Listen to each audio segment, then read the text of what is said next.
Friends అందరికీ నమస్కారం. Friends నటుడు మోహన్ బాబుకు మరో భారీ షాక్ తగిలింది. ఈ మధ్య కాలంలో మోహన్ బాబుకు వరుస దెబ్బలైతే తగులుతూ ఉన్నాయి.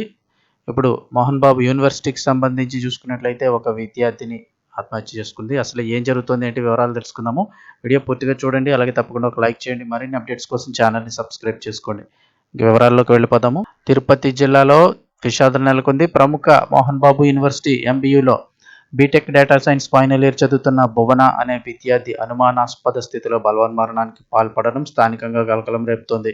తిరుమల పట్టణంలోని సాయి తేజ ప్రైవేట్ లేడీస్ హాస్టల్లో ఉంటున్న ఆమె సోమవారం రాత్రి తన గదిలో ఫ్యాన్ కురేసుకుని ఆత్మహత్య చేసుకుంది. మంగళవారం నాడు ఉదయం తోటి ఈ విషయాన్ని గమనించి హాస్టల్ యాజమాన్యానికి సమాచారం అందించడంతో ఈ దారుణం వెలుగులోకి వచ్చింది. ఈ ఘటనలో హాస్టల్ యాజమాన్యం వ్యవహరించిన తీరుపై అనేక అనుమానాలు వ్యక్తమవుతున్నాయి. భువన మృతి చెందిన విషయాన్ని యాజమాన్యం తమకు చాలా ఆలస్యంగా తెలిపిందని మృతురాలి తల్లిదండ్రులు ఆరోపిస్తున్నారు. తాము హాస్టల్కు చేరుకుని ఆందోళన వ్యక్తం చేసిన తర్వాతే యాజమాన్యం పోలీసులకు సమాచారం అందించిందని వారు ఆవేదన వ్యక్తం చేస్తున్నారు.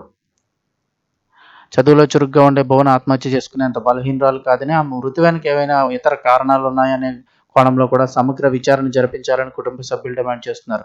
ఘటనా స్థలానికి చేరుకున్న పోలీసులు మృతదేహాన్ని స్వాధీనం చేసుకుని పోస్టుమార్టం నిమిత్తం ఆసుపత్రికి తరలించారు. తిరుపతి జిల్లా పుత్తూరు మండలం మంగళం పంచాయతీకి చెందినటువంటి రైతు సురేందర్ రెడ్డి, జానకి దంపతుల కుమార్తె అయినటువంటి భువన సాఫ్ట్వేర్ ఇంజనీర్ కావాలని ఆశతో డేటా సైన్స్ కోర్సు చేస్తోంది. మరికొద్ది రోజుల్లో చదువు పూర్తి కావాల్సి ఉండగా ఇలా జీవిగా మారడం మా కుటుంబంలో తీవ్ర విషాదాన్ని నింపింది. చదువుల ఒత్తిడా లేక మరేదైనా వ్యక్తిగత కారణాలున్నాయనే కోణంలో పోలీసులు హాస్టల్ సిబ్బందిని, స్నేహితులందరినీ కూడా విచారణ చేస్తున్నారు.